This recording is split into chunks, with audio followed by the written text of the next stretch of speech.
اعوذ باللہ من الشیطان الرجیم بسم اللہ الرحمن الرحیم الحمد للہ الذی لا یبلغ مدحته القائلون ولا يحصي نعماءه العادون ولا يعدي حقه المجتهدون الذي ليس لصفته حد محدود ولا نعت موجود ولا وقت معدود ولا أجل ممدود فطر الخلائق بقدرته ونشر الرياح برحمته الصلاة والسلام على الرسول المسدد المصطفى العمجد المحمود الأحمد سیدنا و مولانا و مولا الکونین جد الحسن والحسین وعانی والقاسم محمد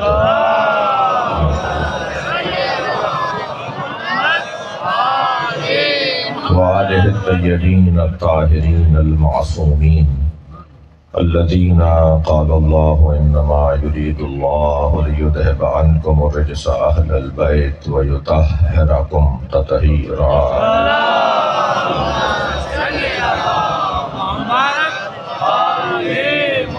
لعنة الله على أعدائهم أجمعين من يوم عداوتهم إلى قيام يوم الدين أما بعد قال الحكيم في القرآن الكريم بسم الله الرحمن الرحيم ولسوف يعطيك ربك فترضى صلوات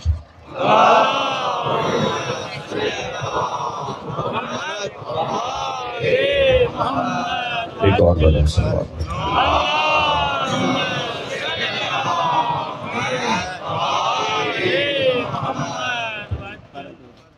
التماس ہے آپ سے، اگرچہ یہ مجلس روز شہادت ہے جناب سیدہ زہرا سلام اللہ علیہا کی، لہذا بی بی کا مل کر صلوات کریں۔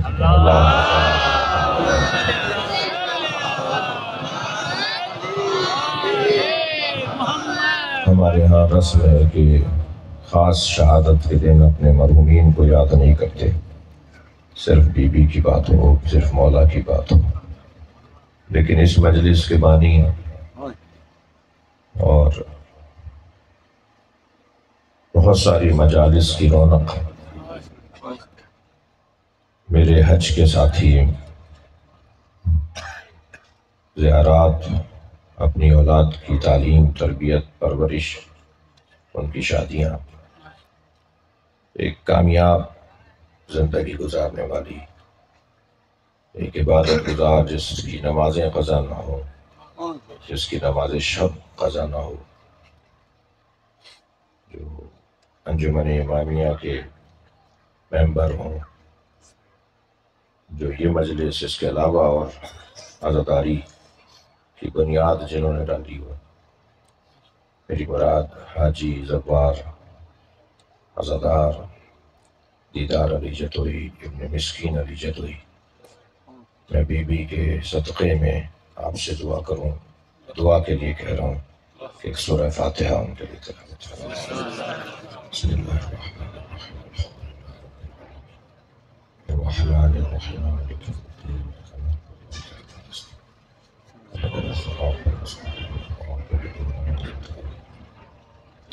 غير المغضوب عليهم ولا الضالين بسم الله الرحمن الرحيم لم يلد ولم يولد ولم يكن له كفوا أحد بسم الله الرحمن الرحيم قل هو الله أحد الله الصمد لم يلد ولم يولد ولم يكن له كفوا أحد اللهم صل على محمد وعلى محمد مغفرت کے لیے بلند صلوات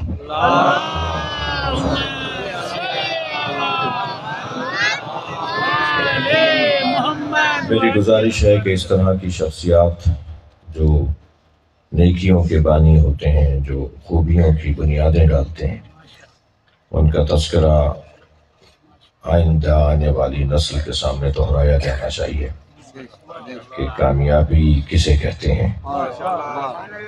کامیابی عزاداری کے لیے، مجلس کے لیے اپنی جائیداد میں سے کچھ حصہ بھی وقف کر کے گئے۔ زمین دے کر کہیں اور زمین خریدی ہے. کہتے ہیں نا ہم زمیندار لوگ کہتے ہیں میں بھی خاندانی زمیندار ہوں. زمیندار لوگ کہتے ہیں ہم زمین بیچتے نہیں ہیں، مگر زمیندار ایک جگہ بیچ کے دوسری جگہ خریدتا بھی تو ہے. تو یہ جو یہاں ہم زمین کو اگر کوئی ٹکڑا بیچ کر امام بارگاہ بنا رہے ہیں، مسجد بنا رہے ہیں، مدرسہ بنا رہے ہیں، اسکول بنا رہے ہیں، یتیم خانہ بنا رہے ہیں، تو ہم زمین بیچ کر کہیں اور خرید رہے ہیں. اور یقیناً جہاں بیچ رہے ہیں وہاں قبضے کا خوف ہے، مگر جہاں خرید رہے ہیں وہاں قبضے کا خوف ہے. صلوات پڑھنے ذرا میں عرض کرتا ہوں.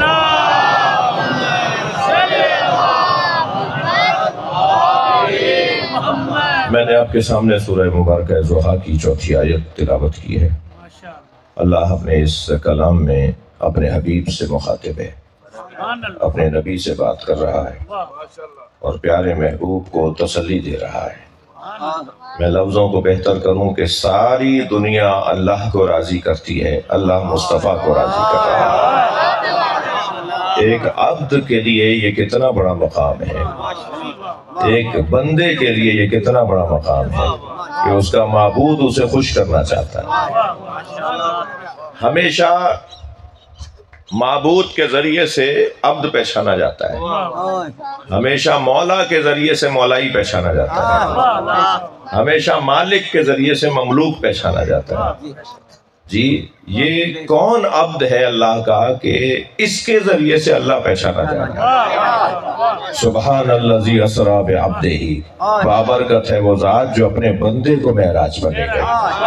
معراج پر نبی جا رہے ہیں اور تعریف اللہ کی ہو رہی ہے. فلا وربک لا یؤمنون حتی یحکموک فیما شجر بینہم ثم لا یجدوا فی انفسہم حرجا مما قضیت ویسلموا تسلیما. اس آیت میں آپ دیکھیے تمہارے رب کی قسم وہ مومن ہی نہیں ہو سکتا جو تمہیں اپنا سردار نہ مانے. کیا لب و لہجہ ہے، یعنی اللہ خود اپنی قسم کھا کے کہہ رہا ہے میں تمہارا رب ہوں اس لیے میری قسم.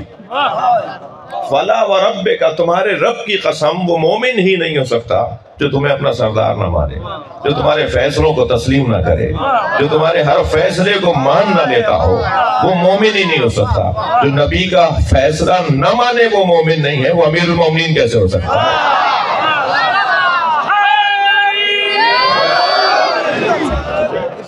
لہذا یہاں لب و لہجہ دیکھیے کہ اللہ اپنے حبیب سے بات کیسے کر رہا ہے. چاہتا یہ ہے کہ کسی طرح میرا بندہ پہچانا جائے.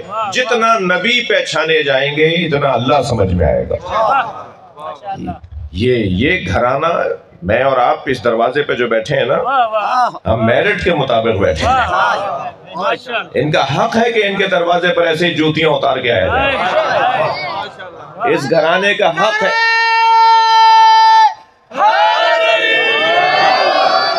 اس گھرانے کا حق ہے کہ ایسے ہی ان کے دروازے پہ گردن جھکا کے آیا جائے. ان پر آنکھیں بند کر کے اپنے آپ کو قربان کیا جا سکتا ہے، ورنہ کسی اور پر اپنے آپ کو قربان نہیں کیا جا سکتا. یہ واحد گھرانہ ہے جن کے اوپر خود کو قربان کیا جا سکتا ہے. ہم میرٹ کے مطابق بیٹھے ہوئے ہیں. میرا یہ جملہ بار بار تکراری نہ ہو کہ ہر جگہ ایک ہی آواز ہے کہ میرٹ پہ تقرریاں ہونی چاہیے، میرٹ پہ تبادلے ہونے چاہیے، میرٹ پہ پارٹی ٹکٹس ملنے چاہیے، میرٹ پہ داخلے ہونے چاہیے. جی ہم بھی تو 1400 سال سے مجلس اسی لیے کر رہے ہیں کہ میرٹ پہ ماننا چاہیے.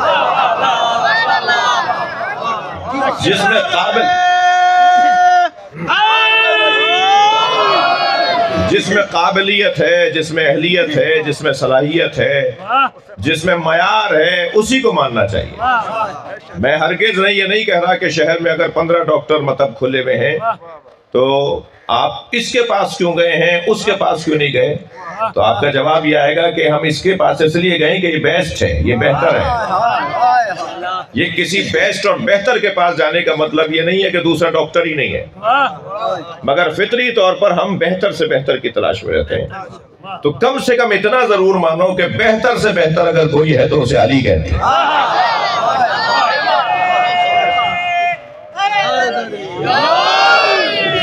تمام بیویوں میں اگر بہتر سے بہتر کوئی بیوی ہے تو بی بی سیدہ سلام اللہ علیہ. بی بی کا وجود ہے. صلوات پڑھ لیں بی بی کی ذات پر.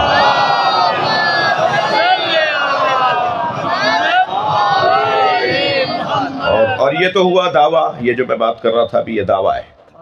تو بہت سارے لوگ تو اس دعوے پر اپنی اپنی دلیلیں رکھتے ہیں. یہی سارا مجمع شاید 90% لوگوں کے پاس اپنی اپنی دلیلیں ہیں. میں مثلا اس دوست سے، اس بھائی سے پوچھوں گا، اس جوان سے پوچھوں گا کہ تم مولا علی کی افضلیت کے قائل ہو؟ وہ کہے گا ہاں. تو میں اس سے پوچھوں گا دلیل، تو کوئی نہ کوئی دلیل ضرور دے گا. مجلس میں سنی ہوگی، کتاب پڑھی ہوگی، تحقیق کیا ہوگا، کسی سے سنا ہوگا. آج کل تو سوشل میڈیا نے بہت ساری چیزیں آسان بھی کر دی ہیں، تو ہر ایک کے پاس ایک ایک دلیل ہوگی. لیکن اگر سب کے پاس دلیل ہے تو بھئی مجھے کیوں بلایا آپ نے؟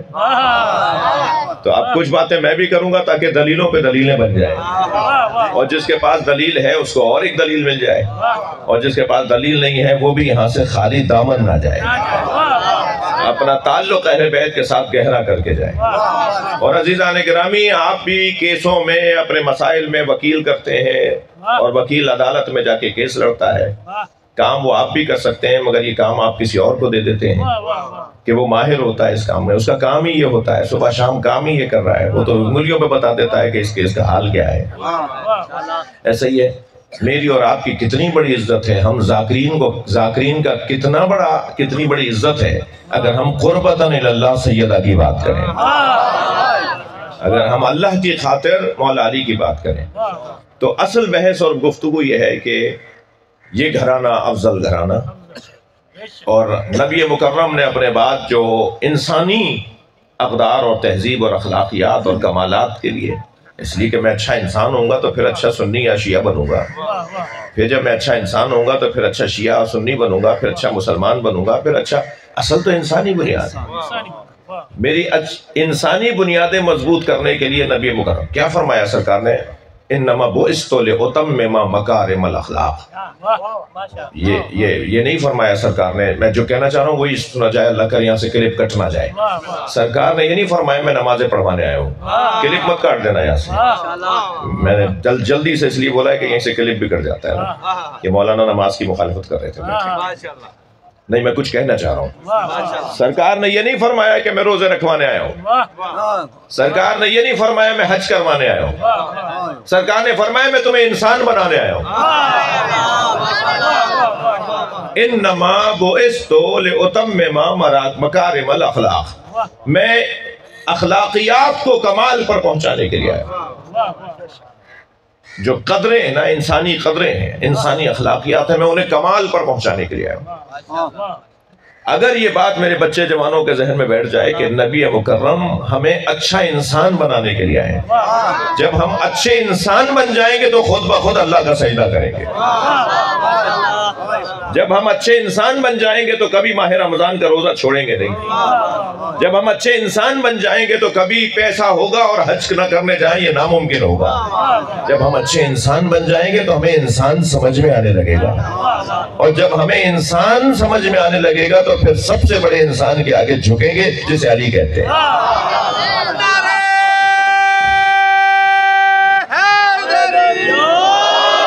اگر کوئی مخلص ڈاکٹر ہو، اگر کوئی مخلص انجینئر ہو، اگر کوئی مخلص سیاستدان ہو، تو وہ زیادہ مخلص سیاستدان کو، زیادہ مخلص ڈاکٹر کو، زیادہ مخلص انجینئر کو احترام کی نگاہوں سے دیکھتا ہے. کہتا ہے فیلڈ میری ہے، میں جانتا ہوں یہ کیا کر رہے ہیں، شعبہ میرا ہے، میں یہ جانتا ہوں کہ یہ اس وقت کتنی بڑی خدمت انجام دے رہے ہیں. ڈاکٹر کو زیادہ پتا ہوگا جو ڈاکٹر زیادہ خدمت گزار ہوگا. جو زیادہ اچھا انسان ہوگا اسے پتا ہوگا کہ انسان اکمل علی کس مقام پر ہے. جب کوئی انسان ہو جائے گا، انسانی قدریں اسے سمجھ میں آ جائیں گی، انسانی تہذیب سے وہ آشنا ہو جائے گا، انسان کہتے کسے ہیں، انسان کو ہونا کیسا چاہیے. جب کوئی اس ذائقے اور اس گھڑے سے پانی پیے گا، اس میدان کا وہ کھلاڑی ہوگا، اس رستے کا راہی ہوگا، تو پھر اسے پتا چلے گا کہ علی کیا ہے. میں تو بار بار یہ بات کرتا ہوں، چھوٹا سا طالب علم ہوں، کہ انسانیت کو فروغ دیجئے، خود علی سمجھ میں آنے لگے گا. ہو نہیں سکتا کوئی اچھا انسان ہو اور وہ مولا علی کو افضل نہ مانے. ہو نہیں سکتا کہ کوئی بڑا انسان ہو اور وہ مولا کائنات کو کا احترام نہ کرے اور انہیں اولویت نہ دے، انہیں افضلیت نہ دے، ان کی فضیلت کا قائل نہ ہو. اب انسان کی انسانی قدروں میں اور انسانی معیارات میں کسوٹیاں ہیں، پیمانے ہیں، درجے ہیں، کیفیات ہیں. ان کے اندر وہ کون سی چیز ہے کہ جس کی بنیاد پر ہم کہیں گے یہ زیادہ بڑا انسان ہے، یہ زیادہ بڑا انسان ہے؟ میرے بچوں جوانوں، فٹوں سے انسان نہیں ناپا جاتا، انچی ٹیپوں سے انسان نہیں ناپا جاتا. کسی کا 6 فٹ کا قد ہے تو وہ بڑا انسان ہے، کسی کا 4 فٹ کا قد ہے تو وہ چھوٹا انسان ہے. یہ معیارات نہیں ہیں. وہ کون سا معیار ہے جو انسان کے قد کو ناپنے کے لیے ہمیں دیا گیا ہے؟ وہ کیا کسوٹی ہے جو انسان کے قد کو ناپنے کے لیے کہ یہ بڑا انسان ہے یا یہ چھوٹا انسان؟ وہ کم سے کم یہ 5 چیزیں ہیں جو معیارات ہیں، جو کسوٹیاں ہیں، جو میٹر کے اندر چیزیں لگی ہوئی ہوتی ہیں نا، 1 میٹر 2 میٹر 3 میٹر، یہ کسوٹیاں ہیں کم سے کم. سب سے پہلی کسوٹی کیا ہے؟ سب سے پہلی کیفیت، انسان تھک تو نہیں رہے میری بات؟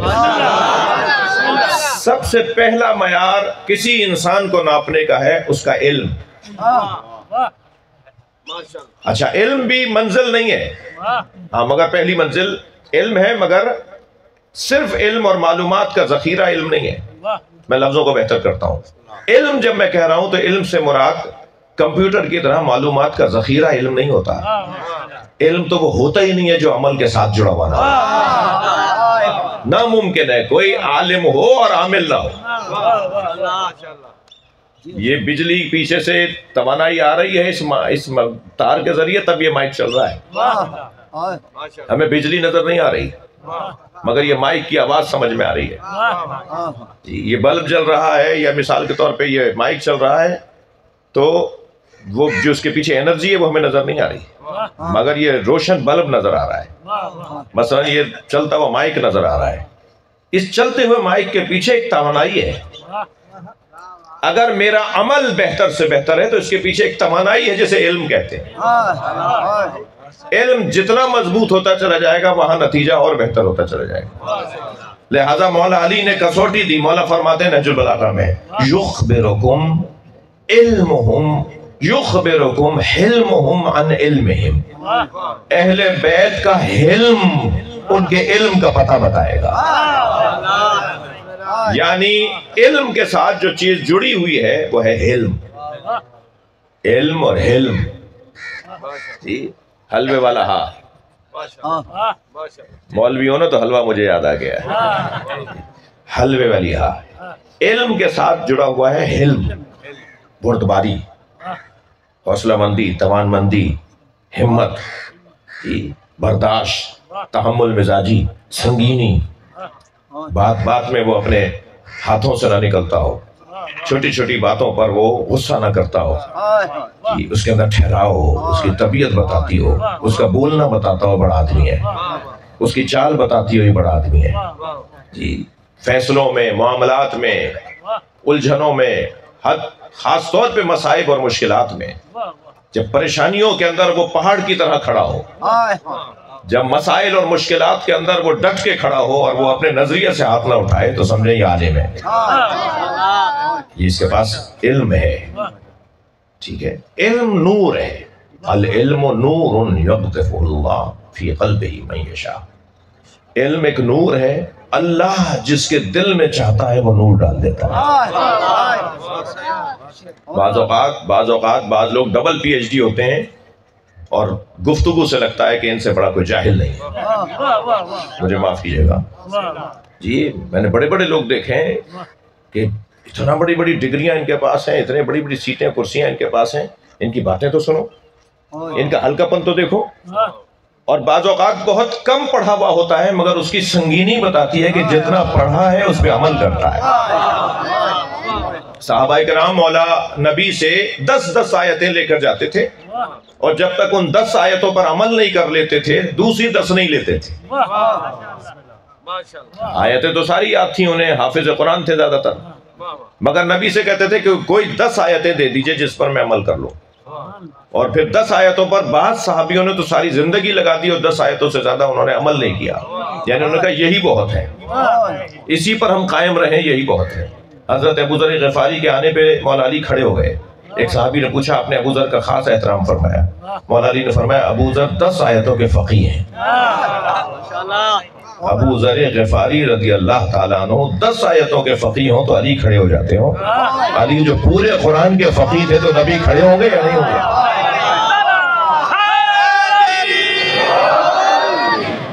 علم یعنی ایک نور، علم یعنی حلم، علم یعنی عمل کے ذریعے سے ظاہر ہونے والی ایک کیفیت، ایک عنوان. انسان کی انسانیت میں اب دیکھیں میں نے مضمون تو ایسا چھیڑ لیا کہ پتہ نہیں ٹائم کتنا لگے گا. اب 2-4 ماشاءاللہ کہہ کے باقیوں کو پریشان کر رہے ہیں.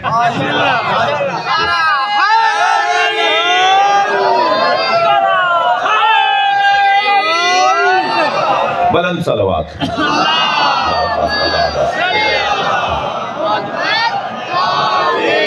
اور بلند صلوات.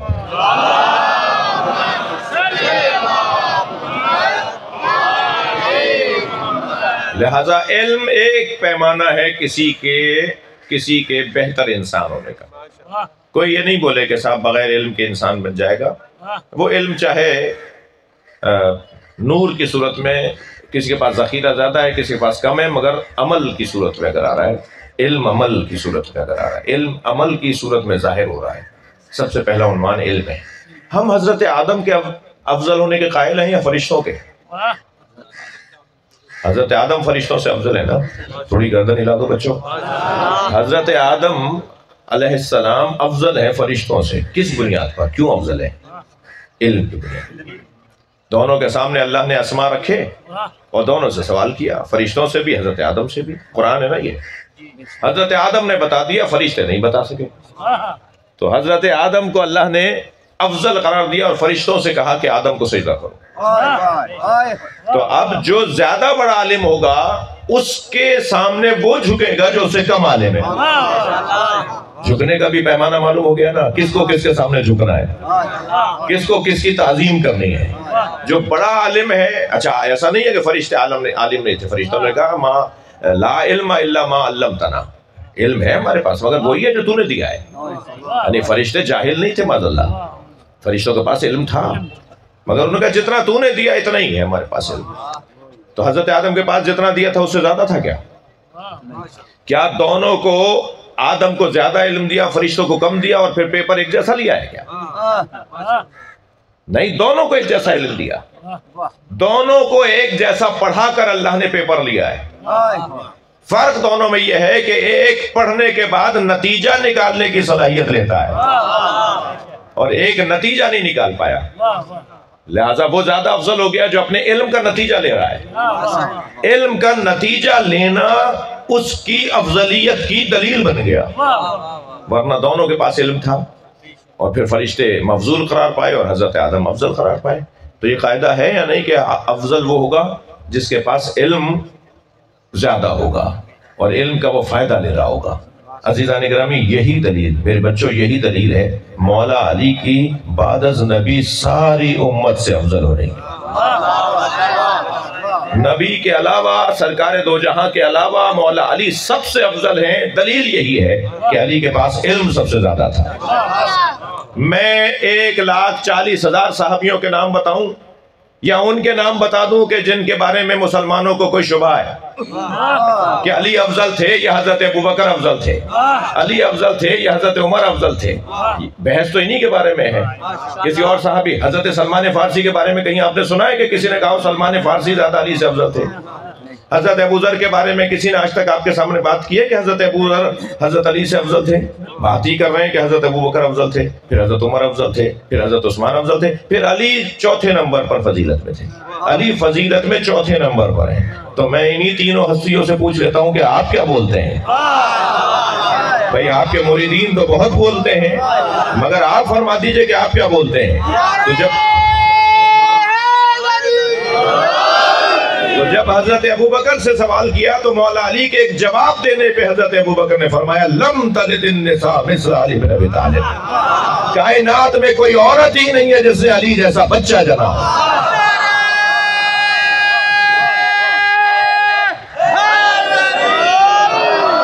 صلوات پڑھ لے محمد و آل محمد.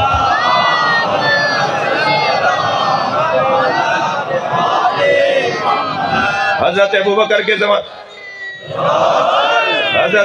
کے زمانے میں ایک فیصلہ آیا ایک یتیم بچے کا. بچہ گود کا تھا جب یتیم ہوا، باپ مرا، اور باپ نے اپنے بھائی یعنی اس بچے کے چچا کو وصیت لکھی کہ جب میرا بچہ بڑا ہو جائے تو میری جائیداد میں سے جو تم چاہتے ہو، جسے تم چاہو، وہ میرے بچے کو دے دینا.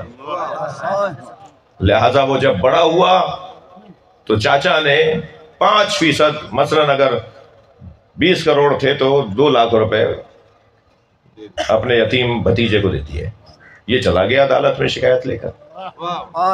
اس نے کہا میرے ابا کے 20 کروڑ روپے میرے چاچا کے پاس ہیں اور انہوں نے مجھے 2 لاکھ پکڑا دیے. تو قاضی نے بلا لیا تو چچا نے کہا جی اس کا ابا لکھ کر گیا ہے، میرا بھائی لکھ کر گیا ہے کہ جو تمہیں پسند ہو، جو چاہو دے دینا، میں دے رہا ہوں. اب یہ روتا پیٹتا آیا مولا علی کے پاس. ویسے علی یتیموں کا بڑا خیال رکھتا اگر کہا یا علی میرے ساتھ یہ فیصلہ عدالت نے سنایا ہے، میرا باپ کا سارا مال میرے چچا کے پاس اور مجھے کچھ ایسے ہی پکڑا دیا. حضرت ابوبکر کے پاس تشریف لے گئے. حضرت نے فرمایا کہ یہ کیا فیصلہ ہوا ہے؟ انہوں نے کہا جی تو قاضی صاحب نے کیا ہے. حضرت نے فرمایا قاضی صاحب سے مجھے بات کرنی ہے. جب قاضی صاحب سے بات کی تو انہوں نے کہا یا علی میں کیا کرتا، اس کے باپ نے یہی لکھا ہے. حضرت نے فرمایا نہیں، جو اس کے چاچا نے رکھ لیا ہے وہ اس یتیم بچے کو دو، اس لیے کہ وہ اسے پسند کرتا ہے. چاچا جو چیز رکھ رہا ہے اسے وہ پسند کر رہا ہے تبھی تو رکھ رہا ہے. یہ 2 لاکھ چاچا رکھے، باقی سارے پیسے یتیم کو دے. صلوات پڑھیں ذرا محمد و علی.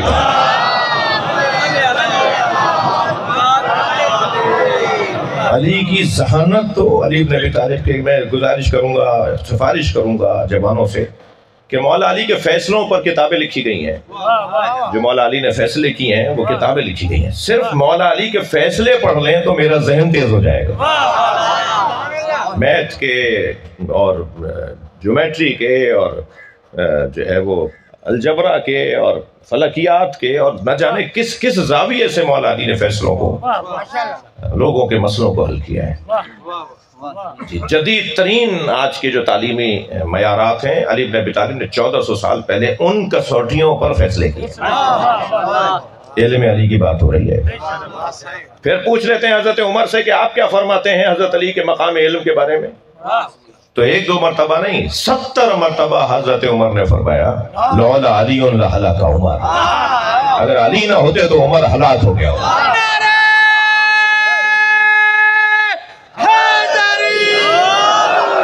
یہی کیفیات ائمہ اربعہ کی بھی ہے. ناراض تو نہیں ہو رہے مجھ سے؟ یہی کیفیات ائمہ اربعہ کی بھی ہیں، یعنی امام مالک، امام شافعی، امام حنبل، امام اعظم ابو حنیفہ، یہ ہمارے بھائیوں کے چاروں امام جو ہیں، یہی کیفیت ان چاروں کی ہے. ایسا لگتا ہے میں تو جب ان کو پڑھ رہا تھا، ابھی پچھلے اکثر پڑھنا ہوتا ہے کہ ان شخصیات کو جب پڑھتا ہوں تو ایسا لگتا ہے کہ یہ جب مولا علی کا نام آتا تھا نا تو پہلے کھڑے ہو کر احترام کرتے تھے، پھر بیٹھتے تھے. نام آنے پر کھڑے ہوتے تھے اور کھڑے ہو کر بیٹھتے تھے اور کہتے تھے کہ علی کا نام آیا ہے، کھڑے ہو کر استقبال کرو. دم دم علی علی، دم دم علی علی، ہر دم علی علی، ہر دم علی علی، نعرہ حیدری. عزیزو یہ بحث بہت روشن ہے. پہلا عنوان علم کا عنوان ہے، دوسرا عنوان شجاعت کا عنوان ہے. بہادر آدمی اگر نہیں ہے تو وہ انسان چھوٹا ہے. کسی انسان کو ناپنے کے لیے دیکھیں کہ وہ بہادر کتنا ہے.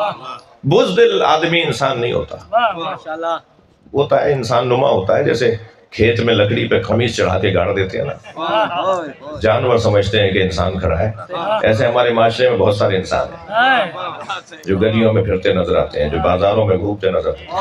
ہر گھومتا پھرتا انسان نہیں ہے، ہر 2 آنکھوں اور 2 ہاتھ پیروں والا انسان نہیں ہے. انسانیت کا مطلب وہ باڈی سے نہیں ہے، ان احساسات اور جذبات سے جو اس باڈی کے اندر ہے. لہٰذا پیمانہ کیا بنے گا؟ تھک تو نہیں رہے میری باتوں سے؟ پیمانہ کیا بنے گا؟ پیمانہ بنے گا کہ علم کے بعد شجاعت، بہادری.